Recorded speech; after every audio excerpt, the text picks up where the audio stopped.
Hi everybody and welcome back to my channel. Today I'm in Minot, North Dakota and I'm going to be flying to Minneapolis aboard a Canadair CRJ-200. Come along with me.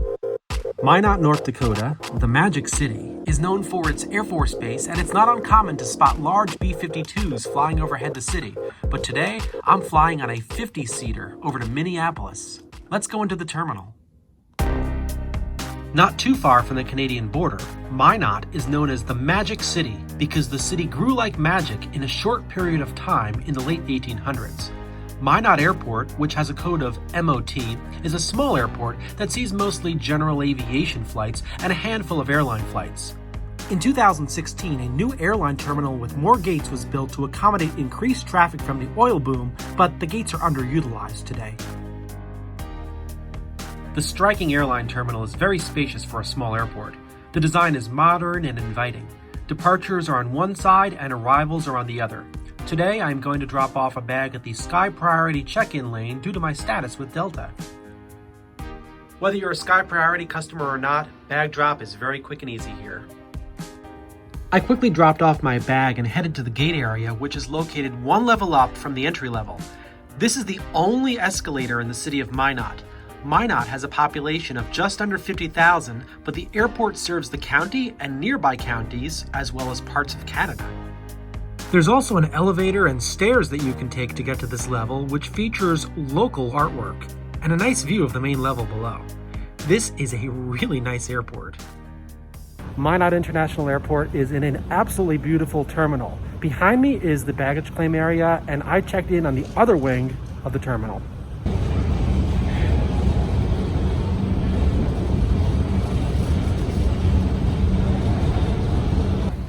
I'm about to make my way to security, but before I depart, check out that picture of the B-52. Minot Air Force Base is actually very, very close to this airport, and there's many military operations in the area. All right, I'm off to the gate area. Gonna go through TSA now. All right, I made it through TSA. It is very quiet in this terminal here. My flight was the only flight departing at that time, and TSA actually opened up just to accommodate this flight. The dining option here at Minot is the Trestle Tap House, and the selections are quite vast. I'm going to pick up a little bit of food to eat right before my flight. The Trestle Tap House is a great place for a quick bite or even a fully cooked meal in a clean and modern setting. It serves all basic needs and even has a small clothing collection, as well as an area for you to pick up souvenirs and locally crafted items from North Dakota before your flight. The Trestle Tap House was not very busy during the time of my visit, and remember that this was the only flight leaving at that time, and the flight wasn't even completely full. There's markers on the seat here which ask you to skip a seat. However, with few flights and only one operating right now, social distancing is not a problem. If there is any small airport that's so nice that you don't miss the comfort of an airline club, it's Minot. The seats are ultra comfortable. Some are padded like couches. Some have tables, and there's plenty of space here. I am enjoying the space of this airport now because soon I'll be boarding a CRJ-200, one of the smallest aircraft types flying in the USA. With no first-class cabin and 50 passengers in 13 rows, the CRJ-200 can be quite cramped. This is a 17-year-old airplane, which is actually one of the newer CRJ-200s since production of this type stopped 2 years after this plane was built. This plane previously flew under various regional brands for both Delta and Northwest Airlines. The plane just arrived from Minneapolis, which is the only route that Delta operates from this airport. All right, on the jetway here in Minot, getting ready to board the CRJ-200. Minot Airport can accommodate larger aircraft like A320s, and the jetways are equipped with smaller boarding bridges at the bottom for smaller airplanes like this one. I've made it on board. As you can see, there is not a lot of maneuvering space on this airplane. I'm working my way to row 8, seat D, which is the exit row. Every seat on this airplane is identical, and the exit row does not offer any more legroom than the other rows. Only the first row has more space and is branded as Comfort Plus, but I needed the underseat storage space, so I chose a seat with another seat in front of me. I placed my bag in the overhead bin.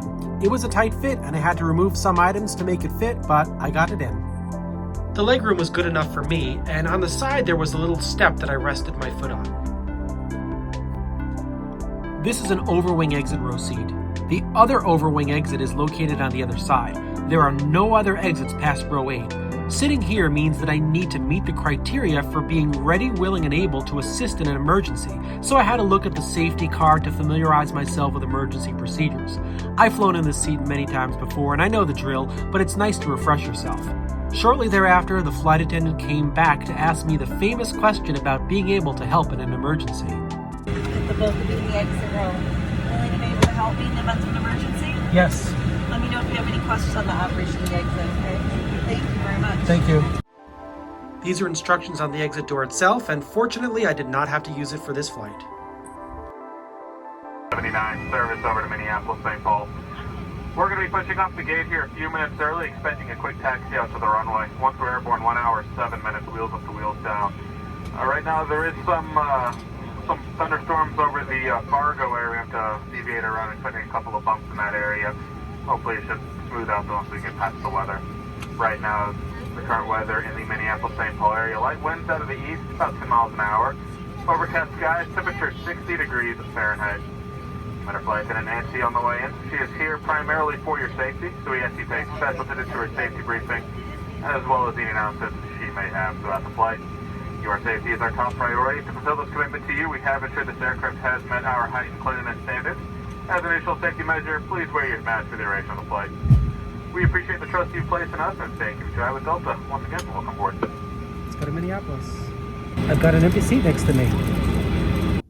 I have to say it was great to have an empty seat next to me because there is not a lot of space between seats in this aircraft. We're almost ready for departure, and our aircraft is nearly done receiving fuel for the flight of just over 1 hour.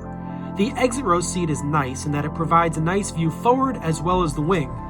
While the view may look nice outside, the windows, however, are small and too low, which makes it a bit tough to try to position yourself to see out. If you're on a sightseeing mission, I would go with a different airplane. Is not allowed on any Delta connection flight.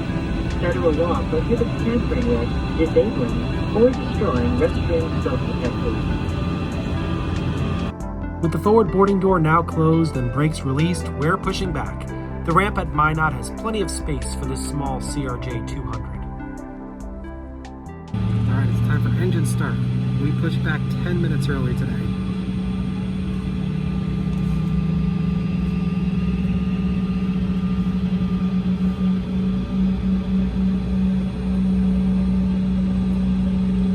And with that, we began our taxi out to runway 31. From here, you can hear the sound of the rear-mounted engines.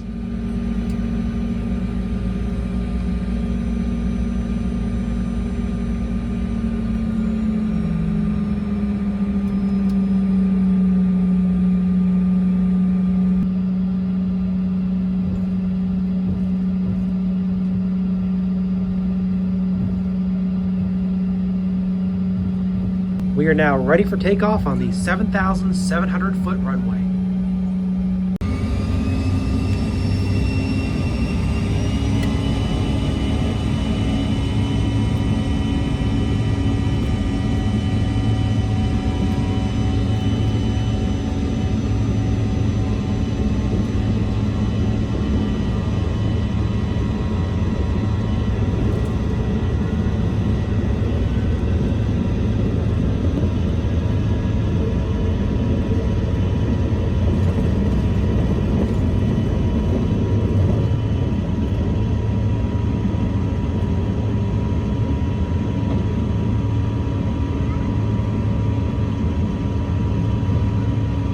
I love the sound of the engines on this plane. It makes you feel like you're flying something powerful. After takeoff, we immediately turn right and head towards the twin cities of Minneapolis and St. Paul to the southeast. Off to our right, you can see the runway we just departed from, and beyond that is the city of Minot. Before the clouds take over the airspace, I try to take in the views from the small window. I enjoy flying on this plane because of the raw engine sounds from the rear-mounted engines, but it's a struggle to position yourself for the best photo. This aircraft type was not originally designed for airline service, and the floor had to be raised a bit, making the windows too low. Seat blocking, due to the ongoing pandemic, was in effect during the time that I filmed this, and there were many empty seats on board. This definitely made the space feel less cramped. We continued our climb to the southeast, passing by some small towns in North Dakota, and before we reached our cruising altitude, the single flight attendant came by with snack service. Due to the pandemic, as a safety precaution, snacks were served in a plastic bag. The first item that I took out was a note about onboard Wi-Fi, but this aircraft type has not been equipped with Wi-Fi. The traditional Biscoff cookie, complete with Delta branding, a Delta branded water bottle, packaged almonds, a Purell wipe, and a napkin were in the bag.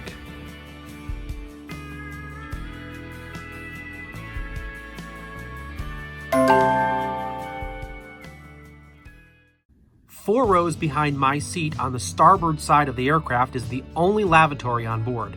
It's basic, small, and noisy as it's near the rear-mounted engines, but it's functional, and that's what's important. I'm not very tall, and my head barely clears the ceiling.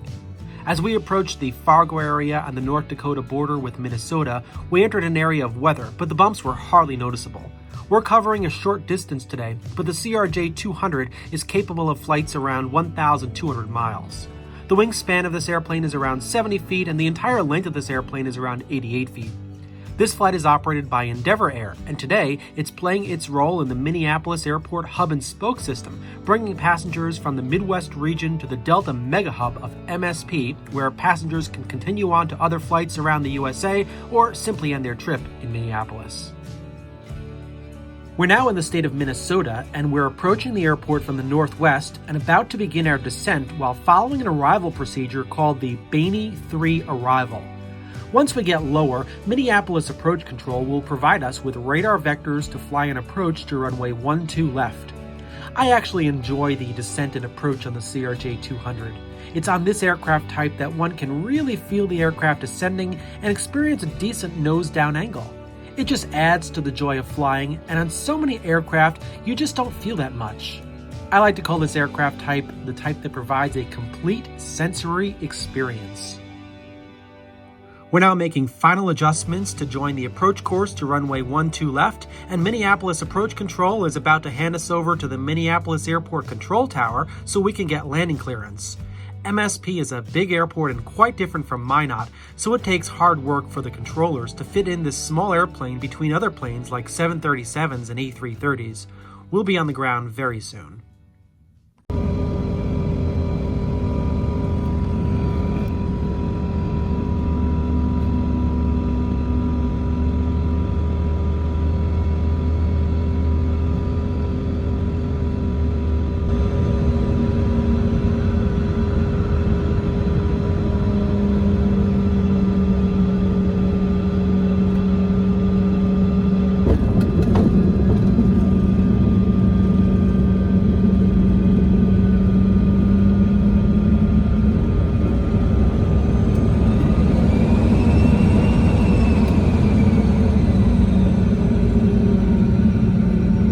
I don't know about you, but I just love the sounds this airplane makes.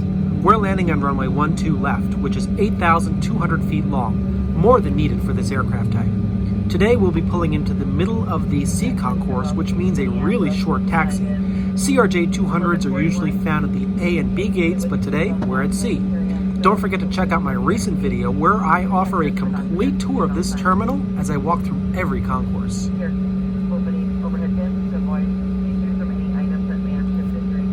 What a difference from Minot. This is a massive airport, and despite its size, the taxi time from the runway to the gate was about 1 minute. It was a great use of the closest runway to the gate. That's a lot quicker than the taxi time from the ramp to the runway at Minot. The ramp space here at MSP is massive, and it's easy to pull into any gate.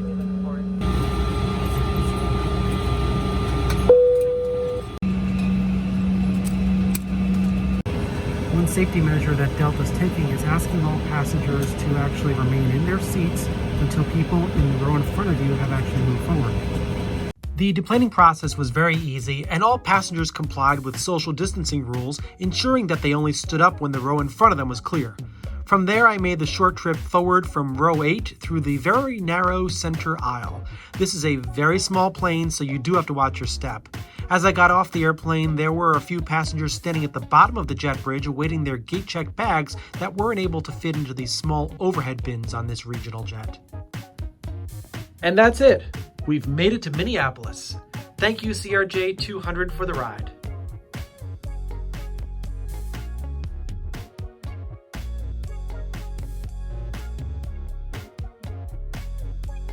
Well, I'd like to thank you all for watching my video today aboard the CRJ-200 from Minot to Minneapolis. I hope you enjoyed it. Don't forget to subscribe to my channel. And don't forget to hit that bell button so that you're alerted as to every time I post a new video for you.